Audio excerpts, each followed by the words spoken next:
Bagaimana? Saya ingin katakan bahwa saya menghalalkannya ini bukan mereka yakin itu haram, bukan. Mereka menghalalkannya itu karena ada syubhat. Orang yang menghalalkan musik, kita tidak mengatakan dia kafir, tidak.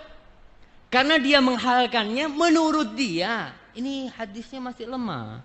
Kan segala sesuatu itu halal kecuali yang ada dalilnya. Ketika dalilnya lemah, anak rasa anak nggak mau ikut gitu kan. Apakah benar seperti itu? Ini hadis mengatakan mereka akan menghalalkan zina, sutra bagi kaum lelaki. Kemudian yang ketiga, khamr. Khamr itu sudah nggak disebut minuman keras sekarang.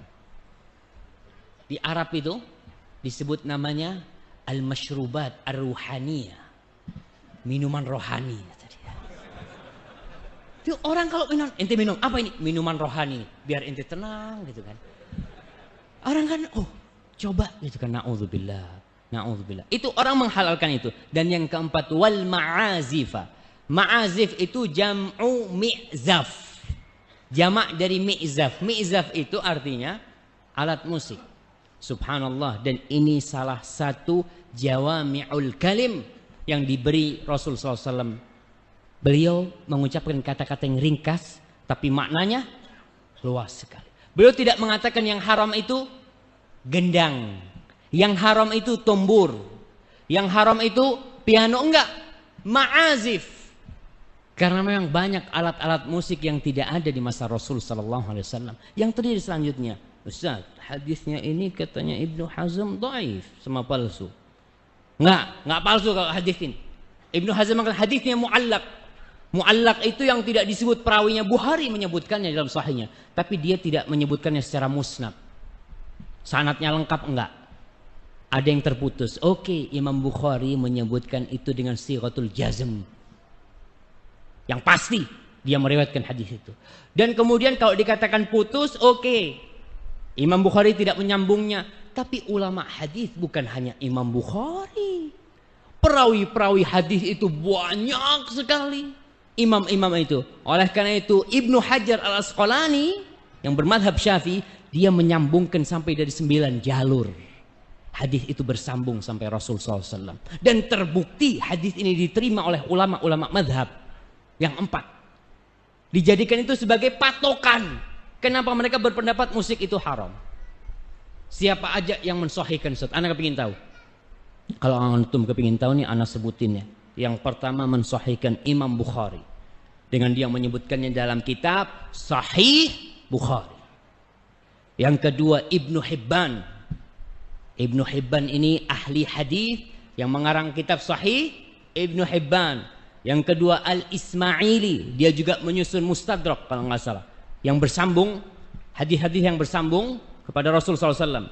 Kemudian Ibnu Salah Asy-Syafi'i, yang madhabnya Imam Syafi'i. Kemudian yang kelima Imam Nawawi. Imam Nawawi pengarang Majmu' Syarah Muhadzab, pengarang Riyadhus Shalihin, pengarang kitab Al-Adhkar, penyusun kitab Al-Arba'in An-Nawawiyah. Beliau mensahihkan hadis ini. Kemudian Ibnu Taimiyah Al-Hambali, dari madhab Hambali, beliau juga mensahihkan.